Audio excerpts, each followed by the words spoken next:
Biskut raya favourite apa? Biskut raya? Tak ada. Tak suka biskut raya? Hari ni kita tak berduduk juga. Walaupun segmen dah berduduk, kita berdiri kan? Cik sayang, bulan puasa sentiasa ada video resipi masak. Apa yang favourite? Personal favourite? Dua sebenarnya. Ayam bakar sambal, ikan bakar sambal. Dua-dua sambal. Kenapa sambal? Tukar binatang dia je.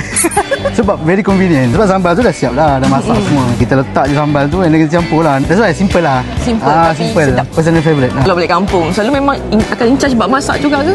Tak sebenarnya. Sebenarnya waktu raya tu saya tak masak. Sejak kebelakangan ni di in charge untuk masak. Sebab tahu dia boleh masak. Sebelum dia tak boleh masak. Jadi kita tengok beli barang letak, okey, mak saudara masak dah, settle kita duduk tepi. Mungkin tahun ni kena masak. Dekat Johor ni yang famous, saya balik Johor selalunya. Pontian Johor, yang famous dia burasak. Makanan orang Bugis. Beras dilipat je lepat tu, direbus dengan santan.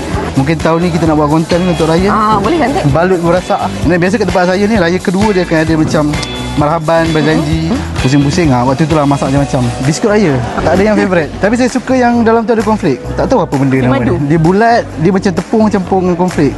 Macam tu. Biskut konflik. Bila kita makan tu, dia bukan rasa butter saja, tapi rasa macam ada crunchy-crunchy. Tak tahu nama dia. Dalam tak ada. Selamat Hari Raya. Sikit lagi nak raya ni, tapi puasa dulu. Selamat menyambut Hari Raya dengan keluarga korang. Semoga sentiasa happy. Dan apa lagi? Dan semoga korang happy, gembira sepanjang masa, insyaAllah. Assalamualaikum. Bye-bye.